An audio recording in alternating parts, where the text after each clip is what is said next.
시골이나 전원 속에서의 삶은 누구든지 동경을 합니다. 요즘처럼 워라밸이 중요한 가치로 우선순위가 되는 시대에는 특히나 주말이나 휴일이면 어디론가 떠나서 힐링을 하고 즐기는 게 중요한 것이 되었죠. 작년 초에 코로나19로 자유스러운 외부 활동이 제약을 받으면서 사람 많은 곳을 피해서 힐링할 수 있는 방법을 찾는 게 대세가 된 거죠. 가장 대표적인 게 캠핑이나 차박 같은 거 아닐까 합니다. 거기에 또 한 가지를 붙여본다면 시골집이나 전원주택과 같이 복잡한 도심을 떠나 즐길 수 있는 한적한 곳의 세컨하우스도 인기가 있는 것 같아요.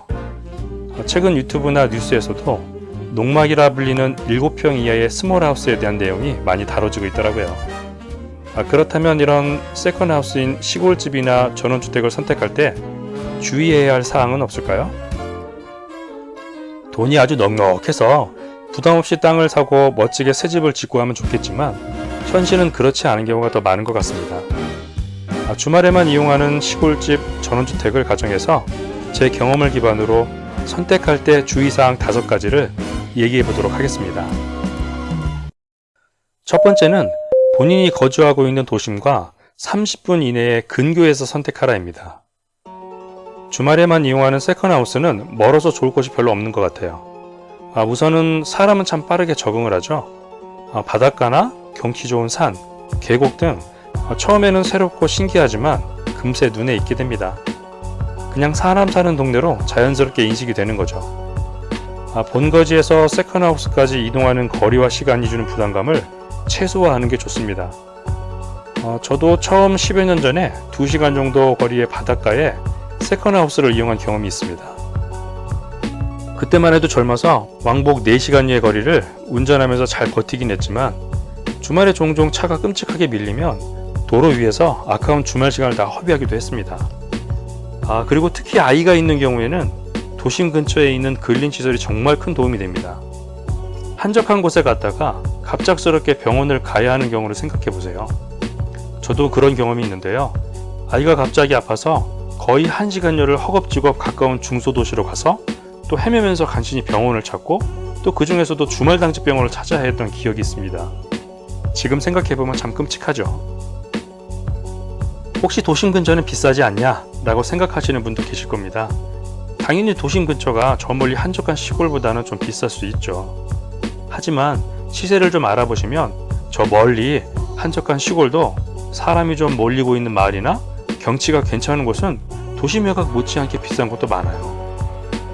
지금의 본거지에서 지도를 펴놓고 약간 생소한 행정동에 나들이게 한번 나가보세요.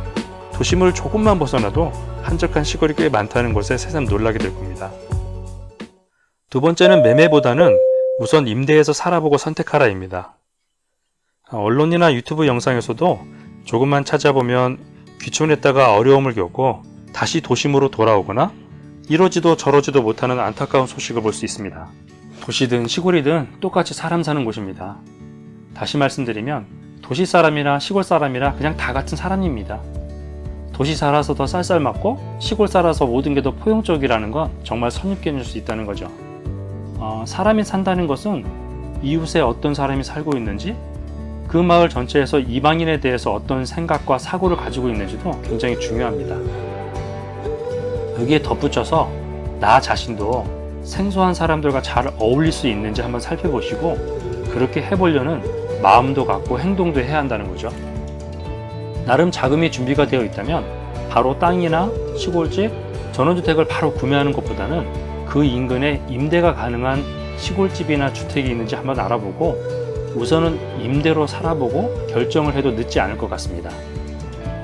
지금 도심 외곽 시골스러운 곳에도 빈집이 상당히 많이 늘어나고 있거든요. 임대 물건을 구하는 데는 생각보다 큰 어려움은 없을 것 같습니다. 또 그나마 다행스러운 게 세컨하우스가 있는 곳의 시세는 도심의 아파트나 주택처럼 급격한 시세의 높낮이는 별로 없어요. 임대를 통해서 마을 분들과 안면을 갖고 특히 이장님이나 기타 어르신들과 어느 정도 관계를 가지게 된다면 더 좋은 물건을 선택할 수 있는 기회가 생길 수도 있을 것 같아요. 시골도 똑같이 사람 사는 곳입니다. 사람에 대한 스트레스를 겪게 된다면 아무리 좋은 풍경, 멋진 세컨하우스도 그냥 지옥이 될 것 같아요. 최대한 한번 겪어보고 구입을 할 수 있는 방법을 찾아보시길 권해드립니다. 세 번째는 화장실의 상태를 우선적으로 보고 선택하라입니다. 우리나라는 진짜 어디를 가든지 전기나 물은 해결이 잘 되어 있습니다. 우선 전기나 물이 있으면 생활하는 데는 큰 제약사항은 없거든요. 요즘 웬만한 것은 전기로 다 해결이 가능하잖아요. 심지어 난방이나 취사도 전기용품을 사면 거의 다 해결이 됩니다.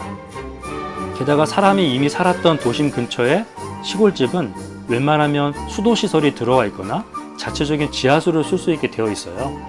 근데 중요한 포인트는 바로 화장실입니다. 전기, 물 해결이 되어도 화장실이 깔끔히 해결이 되지 않으면 즐거운 세컨하우스에 살기가 정말 쉽지 않습니다. 의외로 아직도 시골집에 가면 과거 푸세식 화장실이 많이 존재하거든요. 그만큼 우리가 도시에서의 편리한 생활에 젖어 있다고도 볼 수 있겠죠? 도심 생활에 익숙한 것도 그렇지만 어디를 가든지 깨끗한 위생 환경은 건강에도 좋지 않겠어요? 건강한 힐링을 하러 갔는데 푸세식 화장실이라는 것은 정말 상상하기도 싫습니다. 솔직히 성인 남성 나 혼자면 어떻게든 해결을 하죠. 근데 가족이나 친척, 친구들이 종종 세컨하우스를 이용한다고 생각해보세요. 아마 집사람이나 애들은 한번 와가지고 화장실 경험을 해보고 이후에는 아마 절대 안 가려고 할 겁니다. 화장실은 도시 본집인 아파트 화장실 정도 수준은 아니더라도 시골집 내부에 위치하고 어느 정도 청결한 상태의 양변기나 세면대를 갖출 수 있는 환경이 있는지 확인을 해야 합니다. 없다면 제일 먼저 화장실부터 만들어야 해요. 네 번째는 출입하는 진입로에 사유지 등 문제점이 없는지 보고 선택하라입니다. 이것도 뉴스 언론이나 고발 프로그램에서 다뤄지는 문제인데요. 시골에서 골목길은 그곳에서 아주 오랫동안 살아온 마을 사람들이 자기 땅을 아주 조금씩 양보해서 길을 만들어 사용하는 경우가 굉장히 많습니다. 이런 사유지가 주인이 몇 번 바뀌면서 트러블도 생기고 사람 간의 갈등의 골이 깊어지게 되면 표면적으로 그냥 들어대놓고 그냥 이슈가 되는 거예요. 소위 멀쩡한 길을 사유지란 명목으로 막아버리고 막 땡깡 놓는 그런 사례가 있는 거죠. 이렇게 되면 정말 골치 아파집니다. 그냥 법적으로 당연히 본인의 사유지니까 재산권 행사 차원에서 그럴 수도 있다 하지만 이런 일이 나한테만 닥친다고 한번 생각해보세요. 확실하게 세컨하우스에 대해서 구매 의사가 있다면 지적도라든가 등기부등본 등 관련 서류를 아주 꼼꼼하게 확인하고 또 확인하셔야 합니다. 너무 꿈에 부풀어서 내가 살 땅만, 내가 살 집만 보지 말고 법적 서류로 확인을 해서 가능하면 주변까지 좀 더 세밀히 그리고 주의해서 보는 게 좋겠습니다. 마지막 다섯 번째는 세컨하우스를 결정했다면 경계 측량을 통해서 정확하게 체크를 한번 해보라는 겁니다.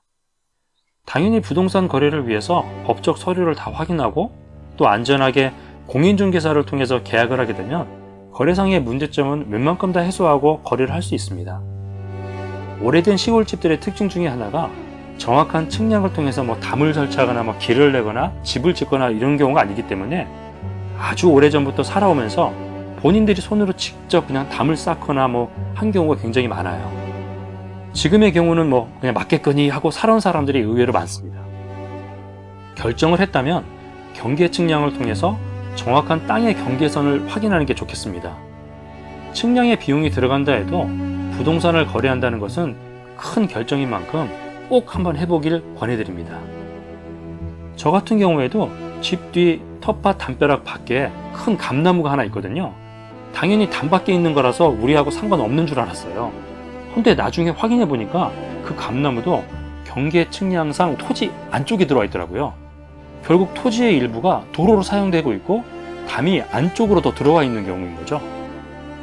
한 가지 더 말씀드리면 만약 경계 측량을 해보고 우리 집의 일부가 도로나 옆집 등 남의 집으로 들어가 있다면 그냥 경계 표시 정도만 하고 크게 부각은 시키지 않는 게 좋을 것 같아요. 지금 당장 사는데 지장을 주지 않거나 재산상의 분쟁 등 큰 문제가 되지 않는 수준이라면 말이죠. 시골 인심이 의외로 작은 것에서부터 큰 골이 생기는 경우가 많아요. 이 부분은 그냥 경험상 말씀드리는 아주 개인적인 의견입니다. 이런 경우가 발생을 하면 좀 더 심사숙고를 해서 판단하고 행동하시라는 차원에서 말씀을 드렸습니다. 이렇게 시골집 전원주택을 선택할 때 주의해야 할 사항 5가지에 대해서 말씀을 드렸습니다. 도움이 좀 되셨는지 모르겠네요. 큰 도움이 되지 않았더라도 한두 가지는 정말 필요하겠구나 라고 생각이 드신다면 좋을 것 같습니다. 세컨하우스를 갖는다는 건 정말 좋은 일이에요. 마음 편히 주말에 가서 즐기고 힐링을 할 수 있다는 건 정말 큰 행복이죠. 그것도 어느 수준 이상의 기본 편의시설이 갖춰진 곳이라면 더할 나위 없이 좋지 않겠어요? 허나 한번 잘못 선택하게 되면 평생 골치를 썩게 되는 계륵이 될 수도 있다는 거죠. 선택에 주의해야 할 좋은 정보를 좀 더 찾아보시고 체크해 보시길 다시 한번 강조드립니다. 마지막으로 시골집 전원주택을 선택할 때 주의해야 할 사항 5가지를 한 페이지에 정리해서 보여드리고 영상을 마치겠습니다. 시청해 주셔서 감사합니다.